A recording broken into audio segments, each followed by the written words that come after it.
जबान इंसान को अलग करती है, मगर इश्क इन सबको एक कर देता है। यूनिस अमरा ने कहा, मैं यहां झगड़ा करने नहीं, मोहब्बत करने आया हूं।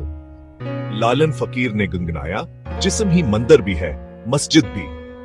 कबीर, मेरा और नानक ने भी यही पैगाम दिया कि खुदा हर दिल में धड़कता है। यूनिस से लालन तक, भक्ति से सूफीज्म तक। एक ही गीत, एक ही रूह, सिर्फ अल्फाज अलग थे। और सबसे बड़ी जबान वो है जो लफ्जों से नहीं, मोहब्बत से बोली जाती है। एक गीत, एक रूह।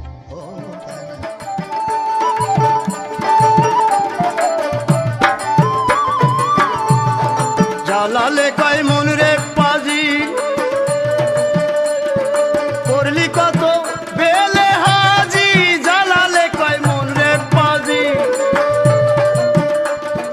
করলি কত বেলে হাজি মানুষ তোমার নায়ের মাঝি ওরে মানুষ তোমার নায়ের মাঝি একদিন তোর হবে পাছি মানুষ তে খোদা ভজা এ মন্ত্রণাকে দিয়াছি মানুষ তে খোদা ভজা বলো মানুষ পুজো কুরানি খুঁজো ওরে মানুষ পুজো কুরানি খুঁজো পাতায় পাতায় সাক্ষী আছে মানুষ তে খোদা ভজা এ মন্ত্রণাকে দিয়াছি।